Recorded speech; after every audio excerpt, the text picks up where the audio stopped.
welcome back to the Pulse with Rodney. You all know who I am, and today we are very, very fortunate to have the guy, the legend himself, Joey Gaydos, for numerous bands. Hi, Joey. How are you? Hey, Rodney. Great to see you, man. Good to see you, my friend. It's been a while, man. A little bit. A little bit. We go back a little bit. Just a little. We're going to talk about the age. Where's Joey Gaydos been for the last 10 years? Well, 10 years, 3 years ago, me and the missus, we went to Florida. Okay. And it was a little bit of a life change. Mm-hmm. And my wife had a great opportunity to procure a business deal down there. And so she was doing great. Wonderful. And I followed along. And you have to, you know, yeah. So we thought we'd give it a shot. Okay. We thought we would make this work and see if it was good. And unfortunately, it didn't pan out. No.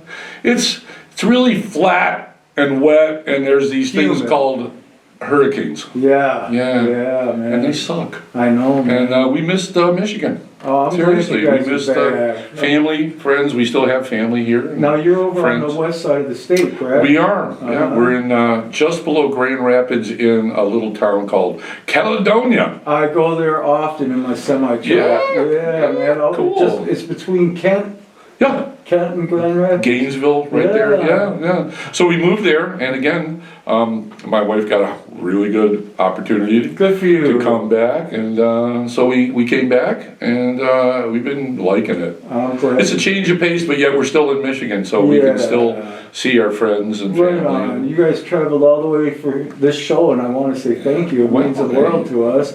What's going on in Joey Gaydos as the rock and roll musician? Well, the rock and roll musician isn't doing a whole lot right now. I'm getting up there in age a bit, but I still enjoy playing with some of my friends that we throw a thing together every now and then. I just did a thing with two really cool people, a guy named Danny Ostrike and Larry Wilson, and a bass player, drummer, and singer, bass player, who I've been with for a long time. Is this the guy that was down in Florida with you? No. This was back here. And we did a little one-off thing called the Containers. But we played in my birth town of Delray, Michigan. At a nasty, gnarly little place that's been there forever called the Carbon AC. Oh, geez. Or the Carbon Athletic. Right on. And we had a blast. And then I also have some friends down in Fremont, Ohio. I give a big shout out to my Fremont, Ohio people. They have welcomed me so much all my career. Joey, your career just spans decades of excellence. Man, I gotta say, man, you were like one of the forefathers of the lead guitar in the world, man. I think you're just incredible. Your stage presence just... some of the videos just blows me away, that smirky face, and you just tear that guitar up that you happen to have sitting over you can see how tore up it got. This is the thing that made me who you are. Who I are. It used to look all pretty and red, but she looks even prettier now. Yeah, she's got 1959 double cut Gibson. She's got some stories to tell on that, huh? Yeah, and she can still sing really well. I gotta say. But that's the baby. Yeah, man. That's baby. My older brother Freddie had one just like it, but it was a 58. And I know that he's brought it to some of your bars that you played at. You've got it. You don't remember, but we don't remember much of those days. Yeah, there's a lot. We'll leave that alone. We had some good times together, man, and I'm glad you're back in Michigan. Yeah, me too. Let's talk a little bit about the Muggsy days and how that got started and where you're at in your memories of that. Well, Muggsy was the first big thing for us, for me especially, and the guys. It was a 5-piece band. And it started out with myself, Pete Baker on bass, Dwight Baker on guitar. Any relation? Fred Baker? Yeah. No, they're Baker. Baker. All right. Candlestick Baker. And then a guy named Steve Pratt on vocals, and Fred Schmidt on drums, and that worked really well. And we got that was 70-ish, 8, 6. No, what am I saying? More like 75. I wasn't even old enough to get in the bar. No, you weren't. I know. Wow. And then so that morphed, and unfortunately, the other guitar player, Dwight, he had been out of the band at one point. So we had another really good guitar player came in, a good friend of mine from school, Belleville High School, and his name was David Vogt, and a great guitar player. And so that lasted right up to 79. Okay. And we were at that time. It was we were one of the biggest bar bands. Yes, sir. We would play everywhere. Yes, sir. We had a great following, huge. We were making good money, but at that time it was time to be original. Okay. And at least for me and Fred and Pete, for sure, we were wanting to get into that type of thing. The first version was mostly covers. It was pretty much, every now and then we'd sneak one, maybe two, if you did like 3 sets or 4, you might get 1 or 2 in. But back in the day, it was like what did you do? You played covers, or you were known for sounding like we did a whole thing in that kind of era where we would play the whole Get Your Wings album. Oh, wow. In sequence. Right.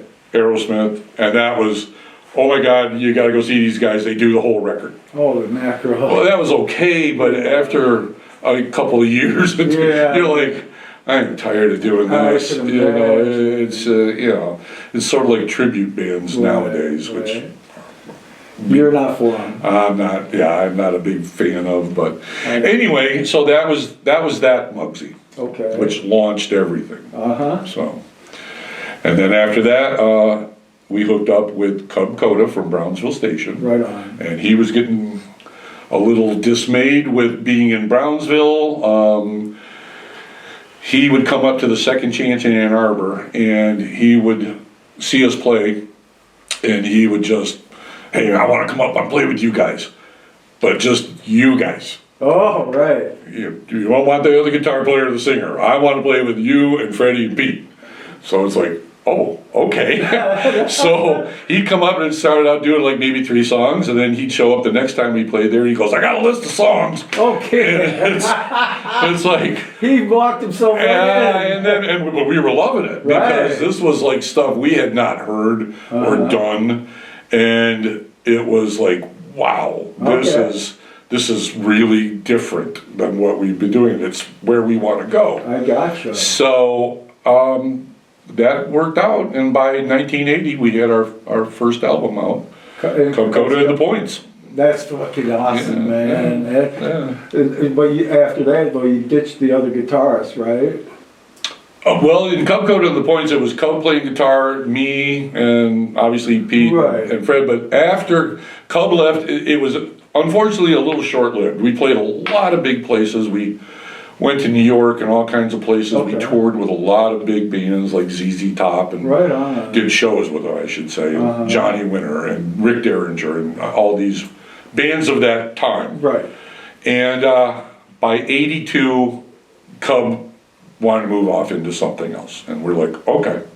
And we hoped it would last a little longer.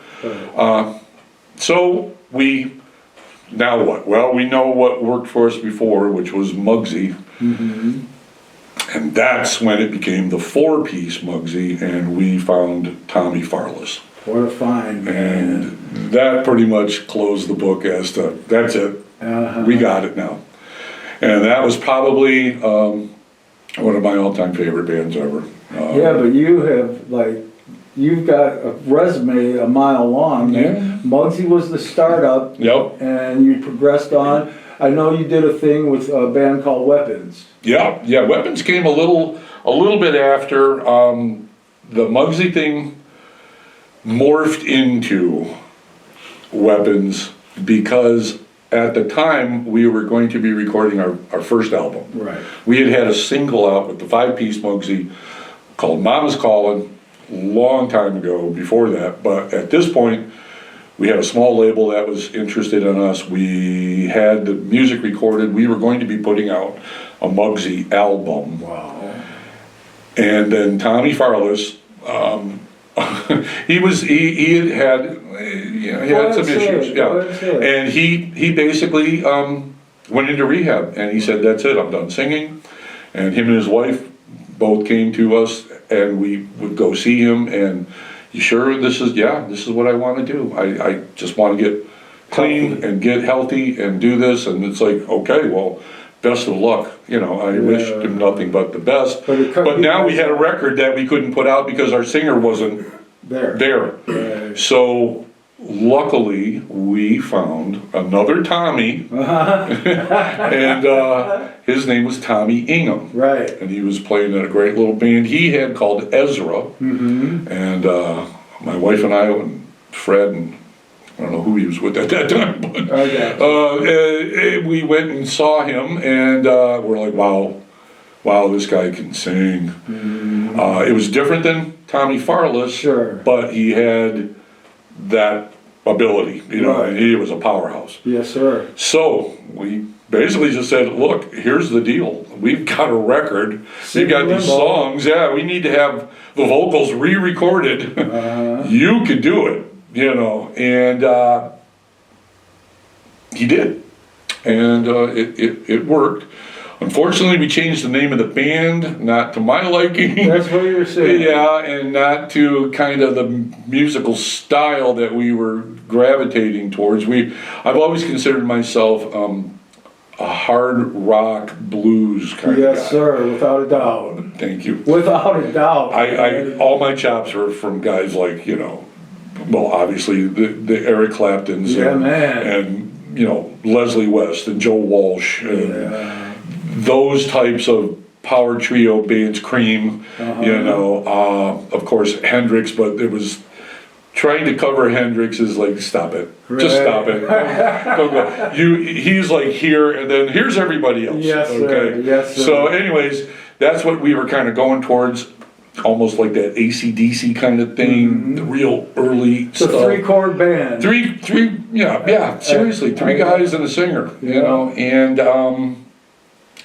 the name change came along, the music started changing, and then we added another guitar player. Yes.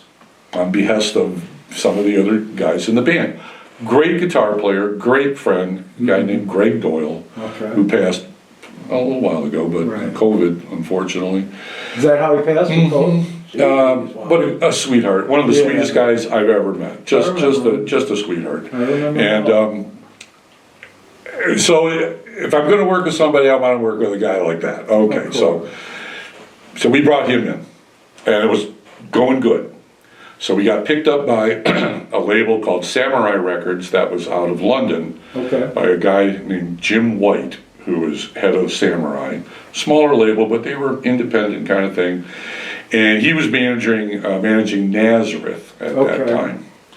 So hey, I'd like to bring you guys to London. Wow. I want to do a live thing at the Marquee Club. It's like huge gig, just to stand in the places and you go,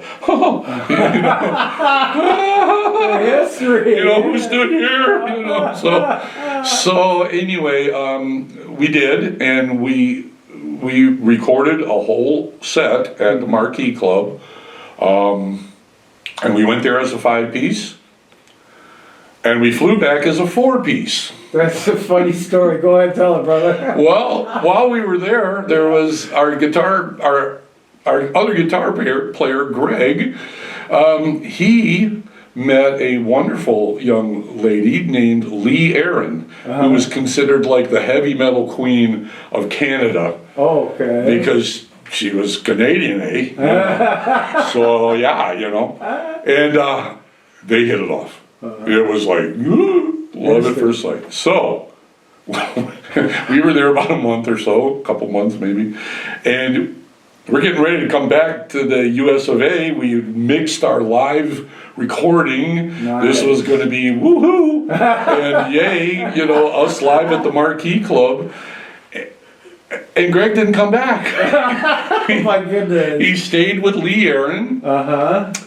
he said, guys, I'm done. Holy man. So it was, he married her, and the bonus was he got to be the guitarist in her band. Wow. So now we're back to a 4-piece, which I'm like, woo! Ah, you like that. Yeah. But then he got another guitar player.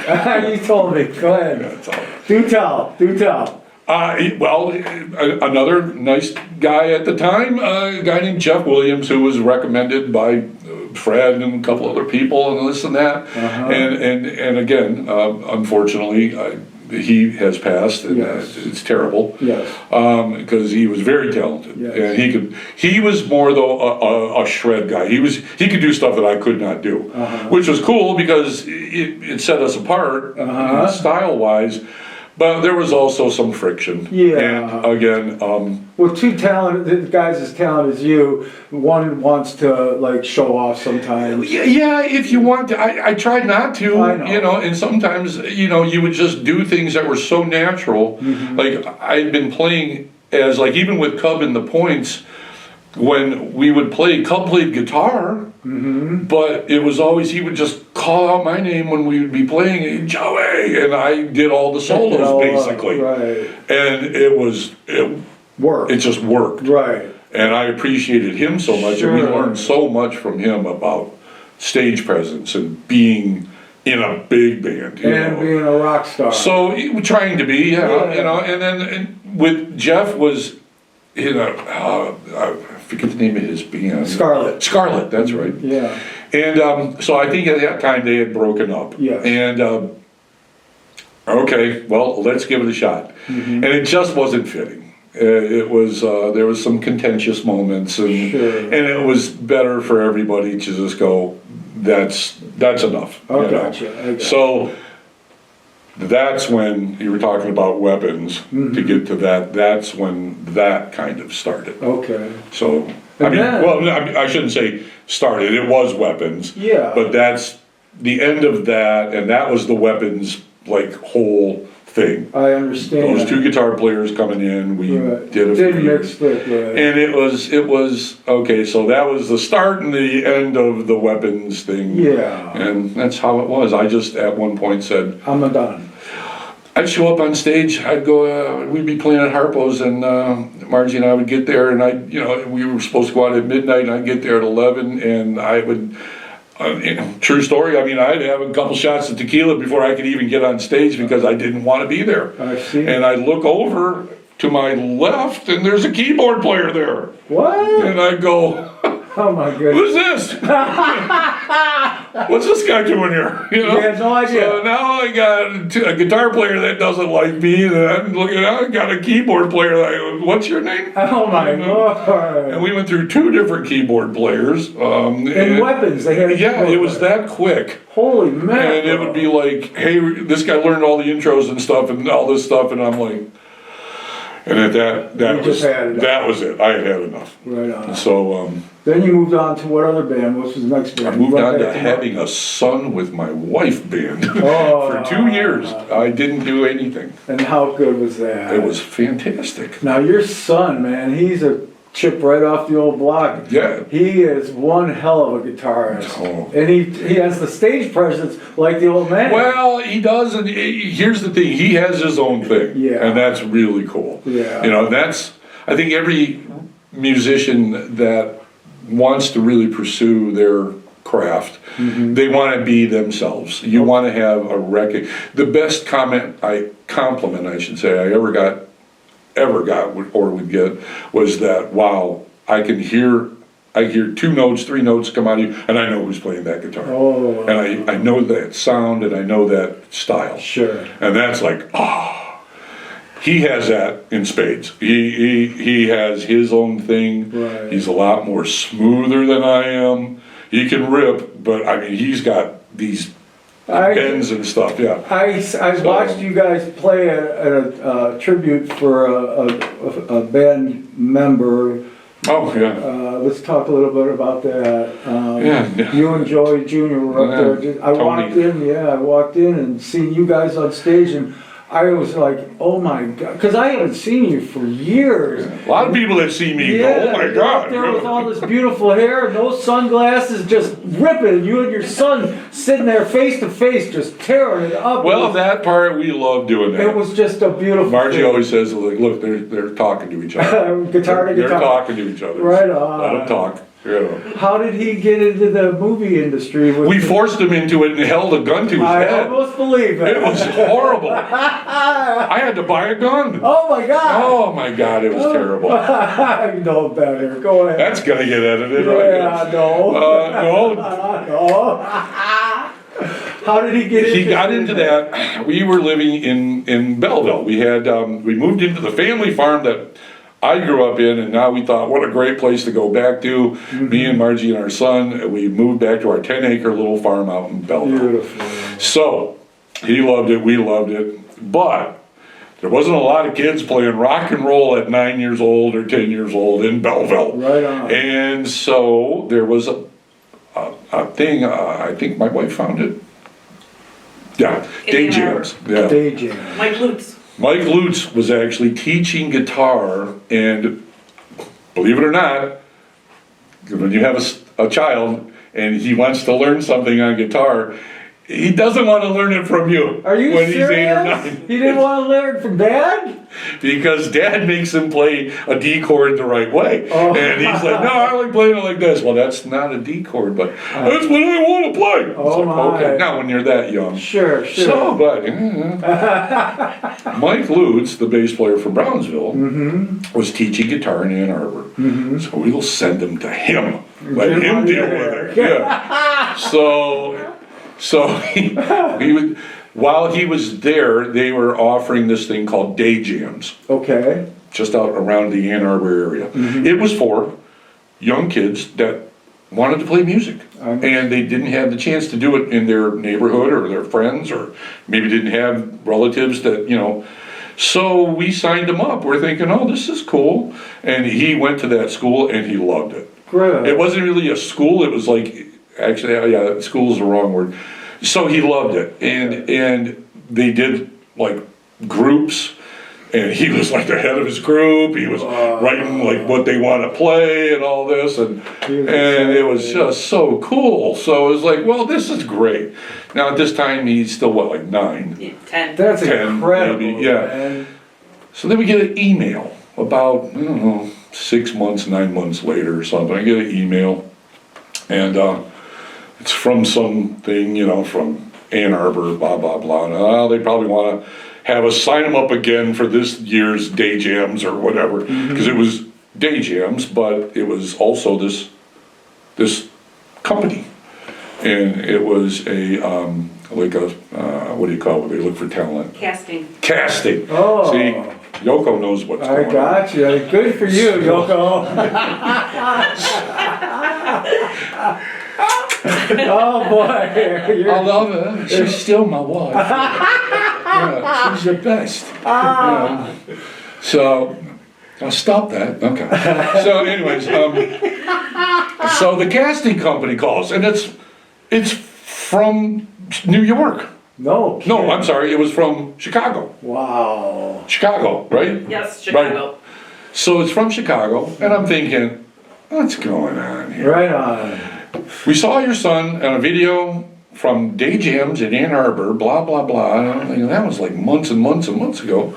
And I'm thinking, this is spam or something. They want to buy me to buy some something. shit, Yeah. right. So I'm like reading it, and they're like, would it be possible to have you and your son and, you know, whatever, come out to Chicago? We would like to interview him and What? video him and see, you know, when there's, and he couldn't tell us anything, and we're like, do you want to do this? And he's, yeah. I'm like, hell yeah. Oh my God. So we arranged it. We go to Chicago, where he met the drummer there, and we sat at the casting studio for hours. It was only supposed to be a half hour, you know, like you get them in, they said, okay, let's hear you play. And he had his Les Paul, you know, He's got Les Paul Epiphone too? Les Paul, no, his little Epiphone Les Paul, and Oh my God. and he goes in there and they would keep opening the door and coming out going, you guys aren't going anywhere, are you? We're like, no, how's our son? So we haven't seen him in a half hour. And would you mind, like, we keep him here like another half hour? And this happened like a couple of times. Wow. And we're going, and other people aren't going in or coming out anymore. They just fell for him, man. Wow. They didn't know. And even at that point, they didn't tell us what was happening. Wow. So him and the drummer were in there jamming Black Sabbath songs and Stones and all kinds of stuff. No kidding. And apparently the casting people are going, we found them. Oh my God. We got 2 of them. Oh my goodness. And here's the crazy thing. The original part for his character in the movie his name was supposed to be Yuki, and he was an Asian child. No way. And they go, we got to call the producers and stuff and have them rewrite this. Right on. We know none of this, though. Okay. We know none of it. And so we go home. They go, thank you so much. We'll be in touch with you. That's what we knew. We'll be in touch with you. Wow. Couple months go by. Couple months, now New York. And they're like, listen, we'd like you to come out to New York. This time we're going to pay for you guys to drive out there. No. We'll put you up and everything. Way. And the same thing. He goes there, and we don't see him for hours. Oh my God. And we don't know what's going on. Mm-hmm. And the same thing, okay? Thank you very much. Wink, wink, nudge, nudge, kind of. We're like, what is going on? Okay, right. And we'll call you. Uh-huh. And then was the call to go to California. Holy mackerel. I didn't go on that one. Yeah, it was just an overnight. Yeah, it was just an Jack. overnight. And it was to meet Jack Black. Jack Black. Because at this time we're going, and now they finally tell us what's happening. What was going through your mind at this point? Oh, only about a million things, I could imagine. And we're going, it's for a major motion picture, blah, blah, blah. The star is Jack Black. Uh-huh. And we want Joey to come out and meet Jack, and we want to see how they interact. Right on. So they fly out. And we come back the next day, Uh-huh. and He got it. no, wait. Again? Yeah. You had to be sitting on pins and needles for about a year. It was weird. It was completely crazy and weird. guess. And then, I don't know, maybe 2 months, get a phone call. You guys want to move to New York for about 6 months? He got the part. Holy mother of goodness. So that's it. That was it. You guys stayed in New York for 6 months or more? Margie and Joey lived there. I had a business at this time that I was right here in Livonia. It was I did durable medical equipment. Oh, okay. So I owned a business that I was working for at the time, and then I eventually owned it. But that was like, oh, okay, Wow. So I would fly out when I could. Sure, I'd sure. get back then you could still get the red eye, and go out, Right. and there'd be like 6 people on the plane, last flight to New York. Right on, cheaper. So I'd fly out, and they shot the movie, and That's just a cool So story, that's how- man. yeah, it's pretty crazy how that works. What's he doing these days? He lives in Kalamazoo. Okay. He's an account manager for a company called Steamsma, but his real passion that he is still pursuing is writing and recording and playing music. That's And wonderful. he's played a few gigs there. He's done some projects with another band.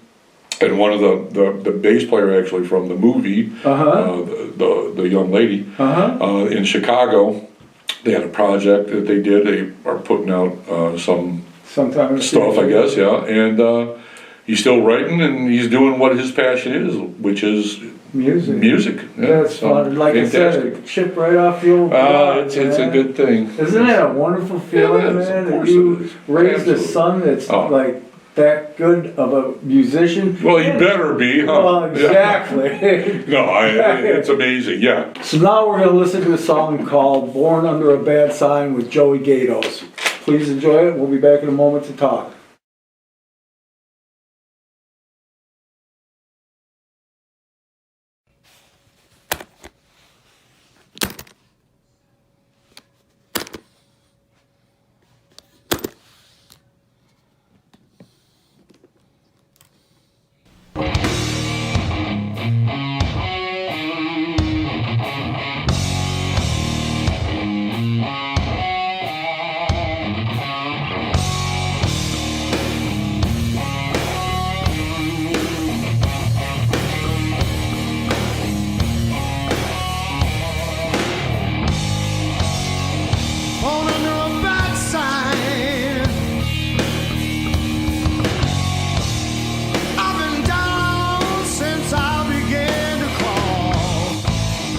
If it wasn't for bad luck, I wouldn't have no luck at all.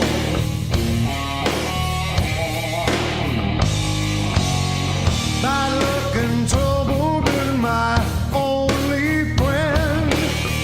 I've been down ever since I was 10, all under a bad sign. I've been down since I began to crawl. If it wasn't for bad luck, I wouldn't have no luck at all. Let me tell you, wine and women is all I ever crave. Big titty woman gonna put me in my grave, all under a bad sign. I've been down since I began to crawl. If it wasn't for bad luck, I wouldn't have no luck at all.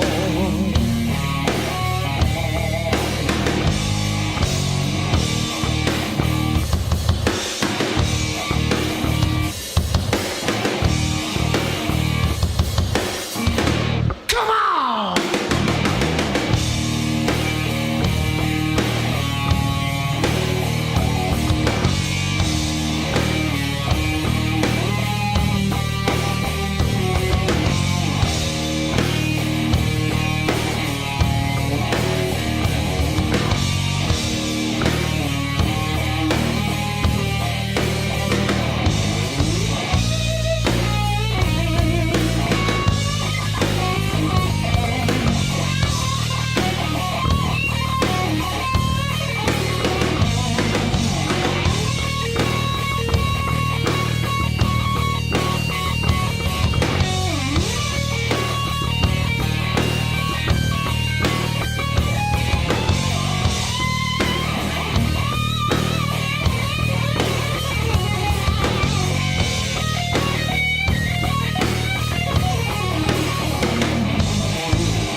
Bad luck and trouble been my only friend. I've been down ever since I was 10, caught under a bad sign. I've been down since I began to crawl. If it wasn't for bad luck, I wouldn't have no luck. If it wasn't for real bad luck, I wouldn't have no luck at all. Born under a bad sign. I've been down since I began to cry. If it wasn't for bad luck, I wouldn't have no luck. If it wasn't for real bad luck, I wouldn't have no luck at all.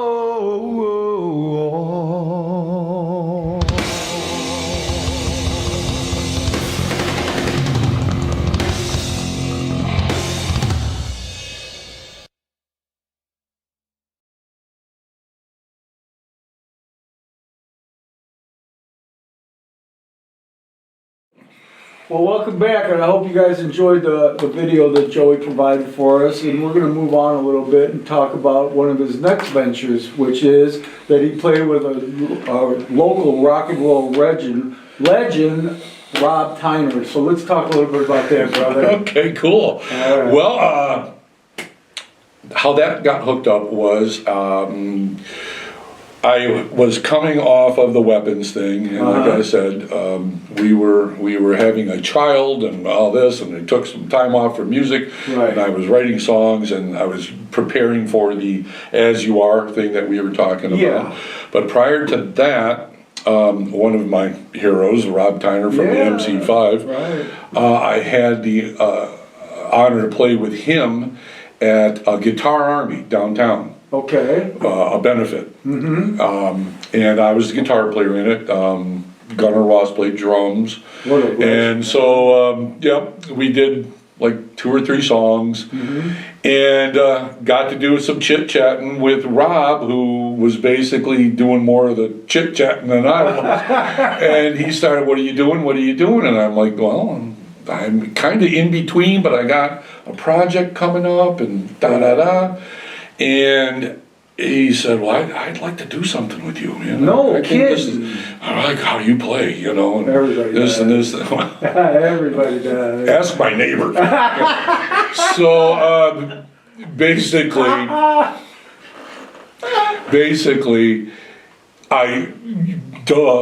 it's like course. Rob Tyner. Yeah. I'm in. And again, sweetheart guy. So I go to do an audition thing with him, and believe it or not, that guitar helped seal the deal, because I wasn't playing that guitar when I did the Guitar Army thing with him downtown at the Fox, I think.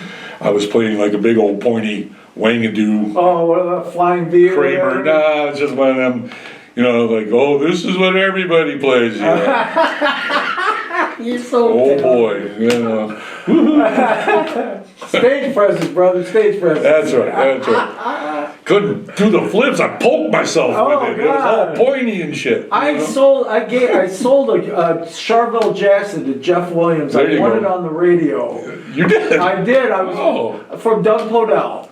I was literally. There you go. Well, it was a legitimate radio giveaway, and he put my name into the mix. Yeah. And I'm driving down Hines Drive, and my then girlfriend says, "Hey, turn on the radio."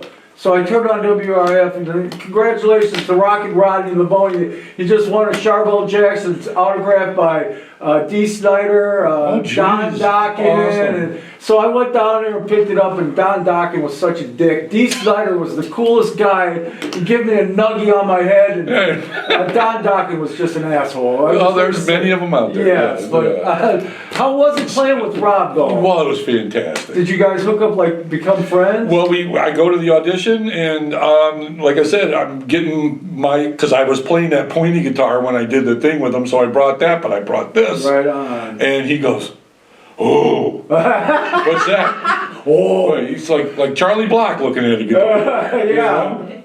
Drooling at the mouth. And I said, that's my baby. And he goes, you're going to play that, aren't you? I went, yes, I am. God. Yes, I am going to play that. And I knew right then when he said, you're going to play that, and I'm like, you're in. okay. You guys just clicked through. So it was wonderful. We got to we recorded at the schoolhouse with Pete Baker. Yeah. And Pete and I, and at that time when we were recording, Fred was in the band because we recruited him to do that because it was after the Weapons thing. Understand. And he was still doing stuff in town Right.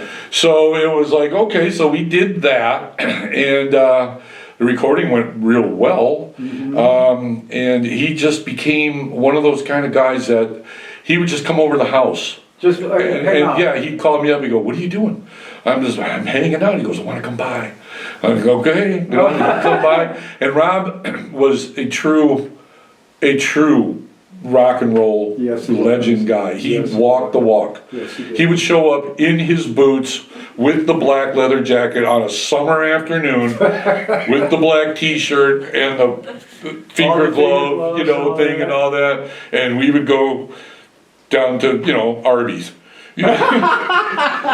Seriously, he was not pretentious. He was the sweetest man, one of the sweetest guys I ever met, and That's wonderful. incredible songwriter. Of course, I mean, in my early days, there were bands like the Five and the Stooges and all those kind of bands that I just, oh my God, the Couldn't power. get enough. Couldn't get enough. It was that certain song. When I heard that, that also changed my psyche of how I approached the guitar, because I'm like, these guys are playing hard. Oh my God. This is a whole different kind of thing, So you picked up some of your stage presence from that? Well, again, it was just like with working with Cub, working with Rob, was when you're on stage with a true professional and a true musician. Right. And you don't have to work too hard. You just look over and he looks at you, or you know what's coming down the pike. Yeah. You can talk to any real guys that have done that, meshed with, and it wasn't hard. Okay. And of course you always learn little things, and we just had such a good time. Right. And then Fred had quit the band, and we got Joey Klein to play live, which was really good. And, good decision.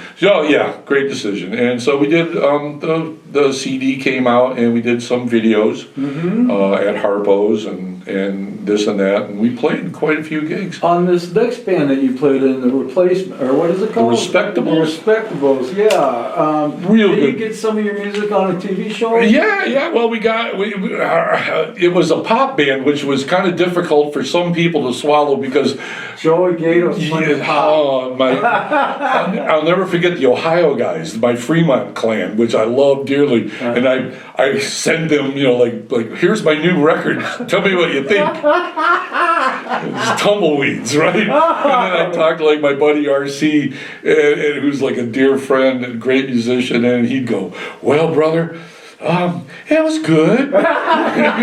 Sugarcoated. It was, and it was different. Okay. Because it was very pop oriented, but we pulled it off. I love doing that. I love that kind of stuff. I mean, the music I like to listen to, if people really knew, me and the wife will sit around and have a couple glasses of wine, and I'm putting on, oldies from the Nuggets, because I love all kinds of music. I would get turning into like a country song guy. I love this stuff, man. My mom used to be able to sing Patsy Cline like nobody's There you go. And I just love that stuff. I listen to it all night before I go to bed, man.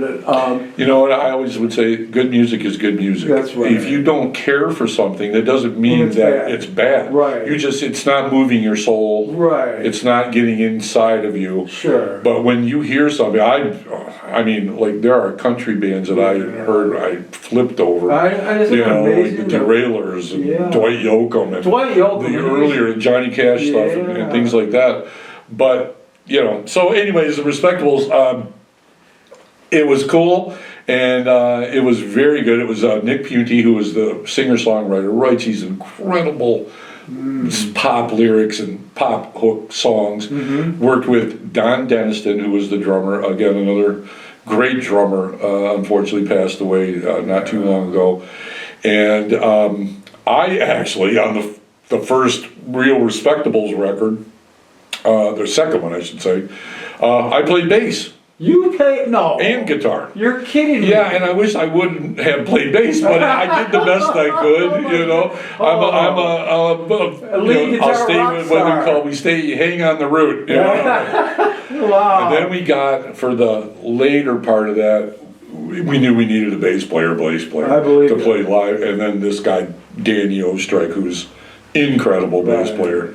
He works a lot with Derek St. Holmes. Yeah, I see him a lot around. Yep, and he's a great singer. He did the Containers gig with me, and he's another sweetheart guy. There's a guy that plays when Derek comes to town, Randy Peebler. Yeah, he's a fantastic stage guy. That guy's got such strong stage presence, and we got him playing at our party in June. Nice. Him and his band Glocksmith. Yeah. But you did a little. So that was a Respectables thing, and it was cool for what it was while it lasted. I still enjoy it. To me, it was one of my favorite things that I've done because I got to open up and really expand a little bit, stretch out. Stretch your legs. Yeah. And did you play with the Rockets for a little while? I did. And let's talk about it, because there was a song called "Desire." Remember that one? Yeah. That was my song to my girlfriend when I was in junior high. My then girlfriend. Oh my goodness. Yeah. It was her singing about you, right? No, it was me. I was puppy loving love, man. But how did that come about? How that came about? Well, I had known the Rockets. We had opened up in the first Muggsy, the five thing, Keys. we were signed to the same, one of the same companies that we worked with Brownsville Station. It was Allen Alley Management. Okay. But the Rockets were part of, like, they had Punch and all those guys, and Punch Andrews and everybody doing their thing. And Right. obviously the Detroit Wheels and, That's what I wanted to ask you. I'm sorry for cutting you off, but Rob Tyner and Ron Perry, they put together the Detroit Rocks thing. Were you part of that? Detroit Rock City, the song? Yeah, where there's like 20 different musicians. Yeah, I was on that. I played guitar on that. Okay, because Tommy Farless sang on that too, didn't he? Yeah, it was there was 7 or 8 singers. Tanya Smith, which is coming. Tanya's coming to sing at our party. She played with Charlie's band. Oh my goodness. I want to jam with her. You can. I love Tanya. I got a quick story on Tanya. Go ahead.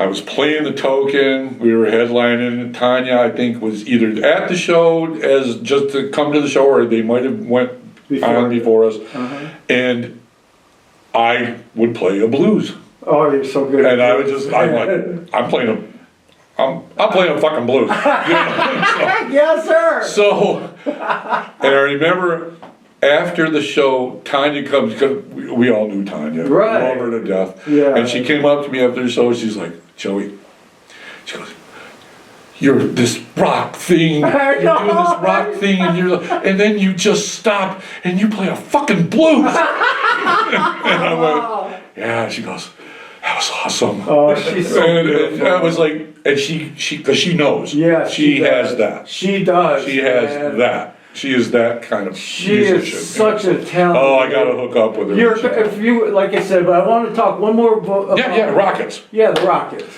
So the Rockets, I knew all the guys from the Rockets way back when, and we would open up for them guys like every other couple months somewhere. Right. Whether it was Pontiac or wherever, Yak Arena, blah, blah, blah. So later on. So things at this point in time is just when, at this point, the wife and I are thinking maybe we're going to move. We're going to go to Florida, and we do. And we're getting ready, and we're packing up and everything.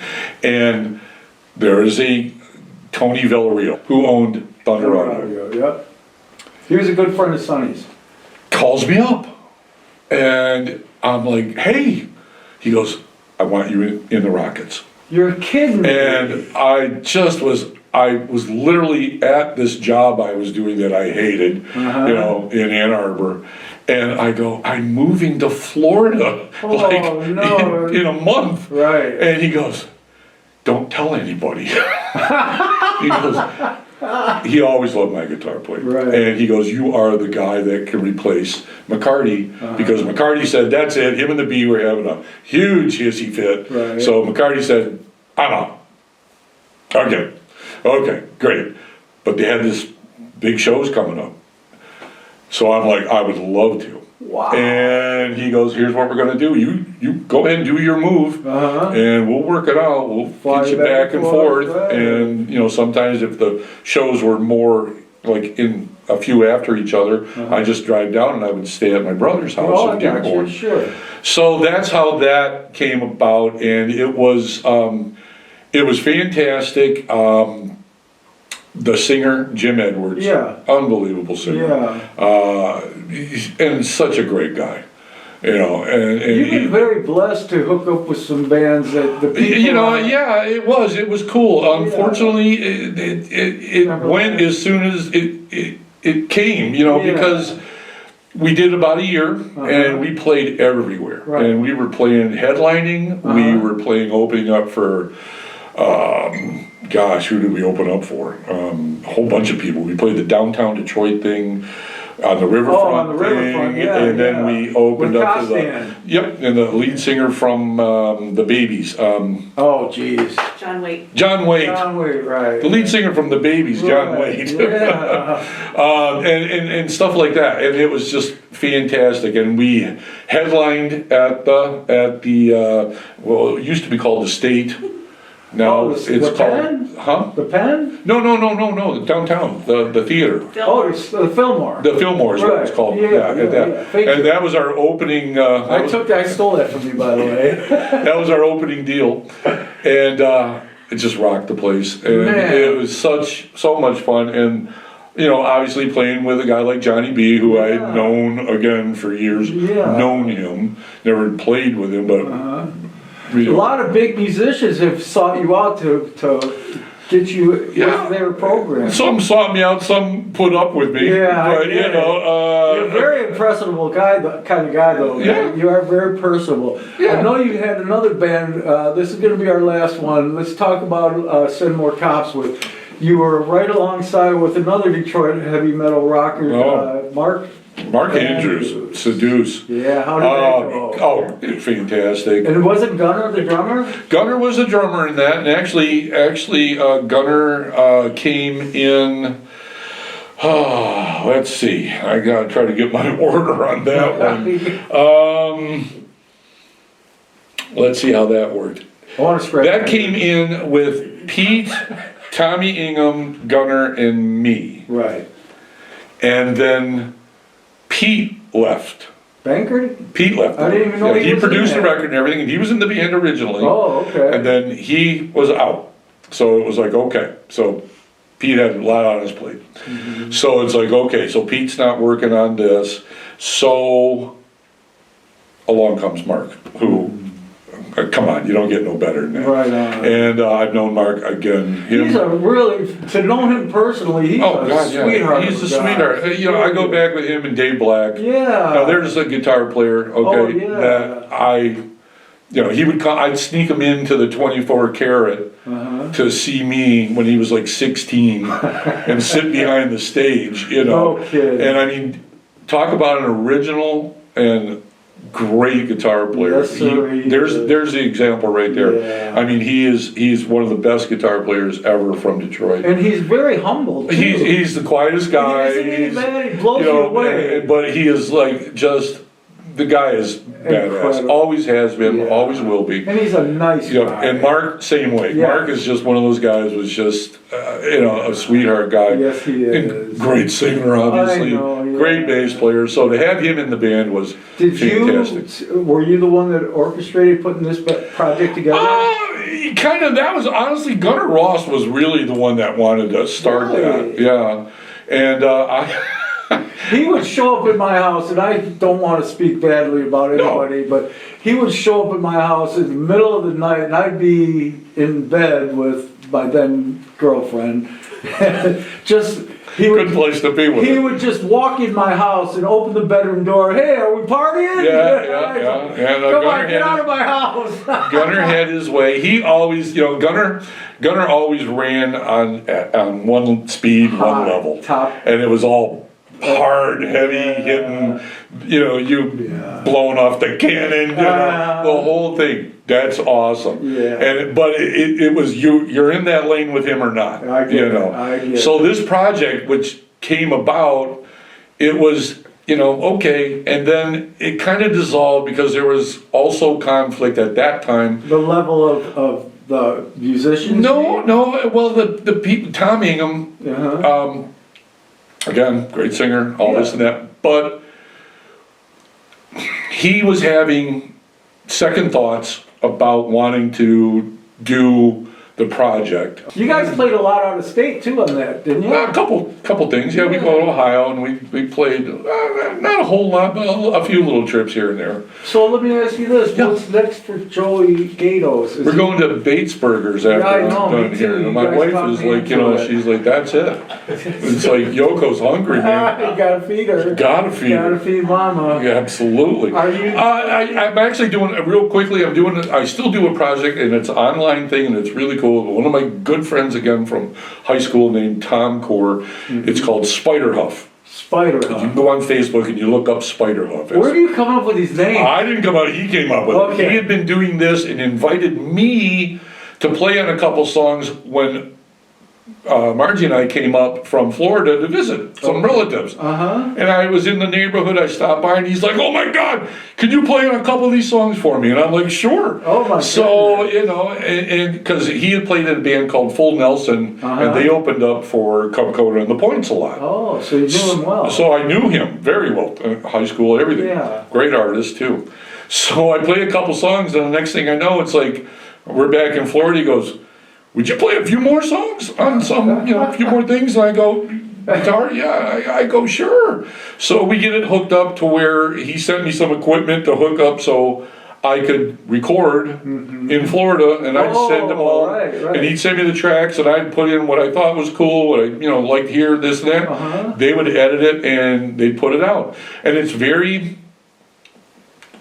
it's like moody kind of things sometimes. Sometimes it's very like esoteric. It's really, you gotta like it or you don't like it. If you like it, you like it. If you don't, I get it. You know. You got a but blues, it's cool. You it's got really a blues cool. streak in you that's just amazing. You played with a guy when you were in Florida. I seen you just making a home video. You and him standing in the living Yeah, that was my buddy Rick Pleisch that also moved to Florida. Yeah. Again, great singer, great guitar player. You guys like we were in a band, the Chance Band, for a while, and then he moved right after we moved to Florida, like literally months. They came down, so hey, great opportunity. Me and my best friend. Yeah, but you're pretty picky. You're pretty picky on who you decide to play with. And well, damn right. He had to wash my dishes and mow the lawn. These guys that you've mentioned, man, they're legends in their own mind. And for you, I mean, seriously, man, like the Rockets, you know, and things like that. I mean, you don't take kindly to like play with. Well, I somebody don't suffer fools. No, and I've always that's been my mantra for years. But I will play with just about anybody if it's cool and it's fun, and I will do something that some people will go, wow, you played on that? I go, yeah. Wow, yeah, because I could see like the Spider Huff stuff. Yeah. People go, well, it's a little different for me. I go, yeah, but a lot of it I really loved. And the stuff that didn't fit for me, I wasn't on it. And that was awesome because in this day and age, you don't have to have a physical band together. No, you could just call up people and put it together. Yeah, they do stuff. Crazy. So Rick and I did that, and every now and then I get to play some blues, and it was during COVID. Have you ever thought about putting just a 100% blues band together? Yes, I would like to do that. Out? It's kind of tough, especially on my side of town, because that's the one thing that I do miss on this side. Is that there isn't as much things like opportunity to do like real bluesy kind of stuff, you know, and actually there's not a lot of opportunity to do that anywhere. Yeah. But, you know, it's one of those things, but you know what, I'm making my way still, and when I get a chance, I'm going to take it. I appreciate that. I put out my little stuff, so. One more thing I got to tell you, the coolest thing was I did a EP with my son. Oh, right. And it's called The Mojos. Okay. And two Joes, Joes, gotta have Mojos, and it's instrumental Jeff Beckish kind of thing, and it's one of the things I'm so proud of, and it's on Spotify, and if you look up the Mojos, 10 and 2. 10 and 2. And there's some serious guitar playing on that. There's some seriously cool guitar playing. Is there anybody you want to say hi to or say thank you to? Sure, I would like to say thank you to a few people because there are some people that I want to say thank you to. All right. First of all, Yoko. So that's such a sweetheart. My wife. My wife. Can we get her on camera? Yeah, come over here, sweetheart. Come over here. Say hi. Please. I mean, she's too pretty. She's way too pretty to be sitting in the shadows. She's got it going on. But this. Look at the size of that rock. My goodness. That's right. She's worth every rock on there. Hi, sweetheart. This is the love of my life, obviously. You guys are so blessed to be together this long. Thank you, sweetheart. But thank you so much. I want to say thanks to some of the people, like my wife. Yeah. I'm going back. Okay, don't fall. She's beautiful. She is, of course. 40 years almost, for God's sake. She picked you. Yeah, well, she's smart, too.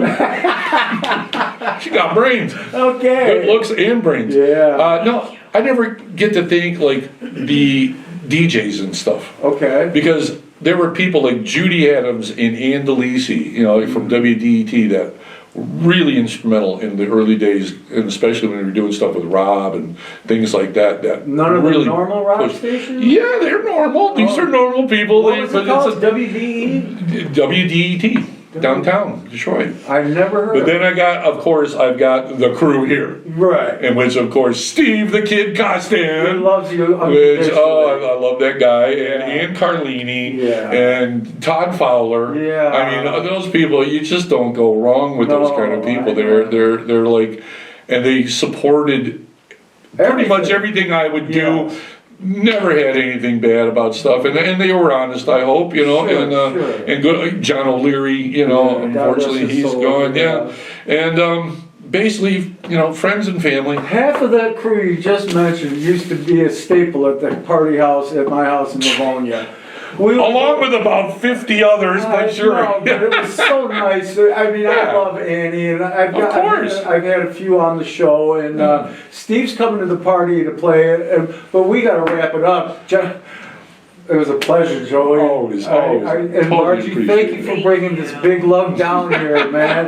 What an inspiration to younger rock people, man. I hope they can take something from your playing and make it their own and put their flavor on it and become some of Be what you themselves. have become and be themselves. Be themselves, that's all you All got. right, and I want to say thank you to Pod Pulse Media for sponsoring our show, and stay tuned for the next show up and coming. Thank you, and we are out.